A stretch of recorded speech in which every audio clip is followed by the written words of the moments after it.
Netcasts you love. From people you trust. This is Twit. Meanwhile, it's time to talk about something that has been hotly awaited, and actually Google surprised us all by shipping early on Friday, actually it was Thursday, Halloween Day. Google put the Nexus 5 on sale, their successor to the very popular Nexus 4. This is a line of phones starting with the Nexus 1, which was, in my opinion, one of the best Android phones I ever had. I loved my Nexus 1. They're made by Google, or made for Google by companies, in this case LG for the Nexus 4 and 5. But Google doesn't allow any junk from the manufacturer, and because they're sold at the Google Play Store, there's no carrier cruft on it either. It is a pure Google experience. Now, the original Nexus 1 was designed to bypass the carriers. Google learned their lesson. They realized they do need the carriers. So the newest Nexus, the Nexus 5, is available on everybody but Verizon. You can buy it from Sprint. You can buy it from T-Mobile and AT&T. I bought this from the Play Store. Here's the amazing thing on the Nexus 5, the price. So this is a 32 gig Nexus 5. They also sell 16 gigs. Unlocked, unsubsidized 16 gig Nexus 5 is $350. For $400, you can get the 32 gig. Now, you do make some sacrifices. No SD cards, just like the Nexus 4, and no removable battery. There's no serviceable parts inside. And that's unfortunate. That's one of the things I like about Android phones, but not this one. They've replaced the glass back. I have the old Nexus 4. This was kind of interestingly stylish. It had a glass back and front, which also made it very fragile, but kind of cool looking. I have to be honest, when I reviewed the Nexus 4, I gave it a do not buy because I thought the screen quality was low. It wasn't as good as many of the phones on the market, the top of the line Android phones. And I also, I confess, didn't fully appreciate the value of having a pure Google experience phone. I have learned my lesson, and a year later, I have to say there's a lot of good in the Nexus 5. First of all, it's the first phone to have Android 4.4 KitKat. No other phones yet, many will. KitKat has some interesting new features. This is the new Google home screen. I've customized it a little bit, but this is the thing that's most important. One of the pages of the home screen is now Google Now. Google Now is sewn into all of this. Also, a new photo app. It's a little confusing, frankly. There's still the Gallery app, but they also now have a Photos app on the Nexus 5 that really is just an interface to the Google Plus Photos, including their new Auto Awesome, their new video editing. There's a lot of new photo features in Google Plus that I really like. I have to say, the quality of the camera is surprisingly good.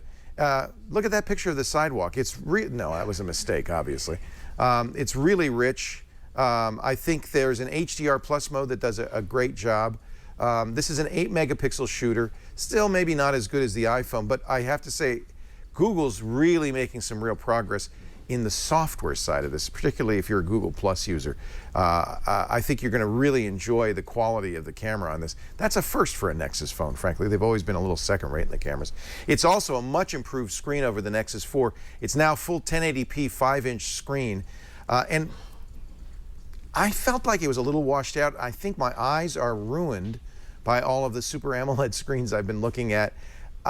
It's the thing that really works well is if you have to use this in bright sunlight. I've never seen a phone work so well. It's about this bright in bright sunlight. It is as good in bright sunlight as it is in the dark. There's a lot to be said for that. Of course, you don't have to use the Google launcher. Like every Android phone, you can use your favorite launcher. I'm just showing you the original Google launcher just so you can see what it looks like. You know, it's an impressive phone, and boy, for $350, that you gotta say that's probably the best deal on an Android phone. When you buy Nexus, you're also buying the guarantee that Google will update these phones first. So when the next generation of Android comes out, it's certain that you will get it before anybody else does because it's a pure Google experience. Of course, you have full access to the Google Play Store. You'll get the latest version of the Play Store. It's a little bit changed. You'll get, now the menu is over here on the left. You'll get that Photos app. It's a very impressive phone. A couple of us have already got our Nexus 5. Chad loves his. He said it's the best phone he's ever used. Yeah, it's an IPS LCD screen. Looks pretty good even at an angle. It feels a little bit low contrast, maybe a little washed out over bright to me.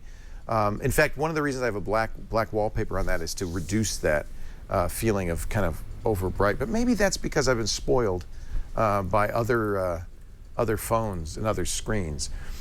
Compared to the Moto X, now I gotta say, in my opinion, the Moto X is still the best Android phone out there. It's very close to a pure Google experience, but Motorola, a Google company, has added features that are still not on the Nexus 5. Things like the Motorola Assist, which know when you're in a meeting or on driving a car or asleep and automatically silence the phone so that you don't have to worry about getting woken up in the middle of the night. That'll automatically send out text messages if you want while you're in meetings. Those kinds of things are really nice features. The shake to open.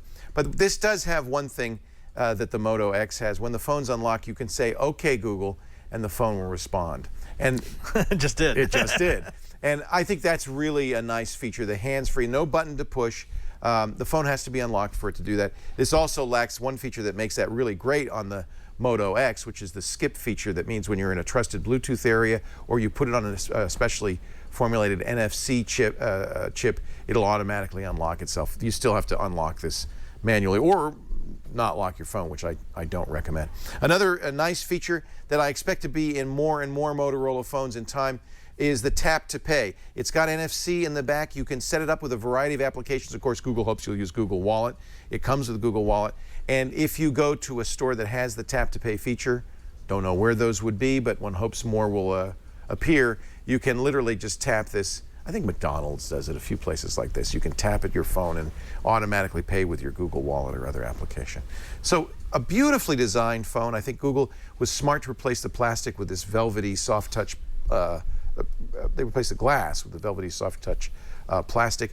Much improved camera software. The photosphere is better. The HDR Plus is excellent. When it ties into Google Plus and their camera capabilities, I think you get a pretty darn good phone. Great video, wonderful video capabilities. The screen, gorgeous. Thank you for 1080p. That's a very high resolution. Shannon played with it a little bit. She said she felt like it was a little soft focus. I'm not sure. You've probably seen the same thing I am, which is just, it feels a little washed out, maybe something like that. Yeah, that must be what it is. Probably should play with it beforehand. So the pros, hey, the price is easily the #1 pro. It is a great screen. It is a pure Google experience. You don't get purer than this, including the first phone to run Android 4.4 KitKat. On the con side, no removable battery, no SD card, either 16 or 32 gigs. That's all you get. And I do feel like the screen maybe lacks a little bit compared to the Super AMOLED screens from Samsung. Even the HTC One, which is also an LCD screen, I think looks better than this at a very similar screen resolution. Nevertheless, this is a definite buy. If you're a Nexus type, this is going to make you very, very happy. Probably the best phone Google's ever done. The Nexus 5, the first KitKat bar in a telephone. And that's my review of the Nexus 5. I liked it a lot, and I just think that there are other phones to look at, the HTC One, the Moto X. The good news is Android phone folks have huge, excellent choices nowadays, and this is just one more great phone.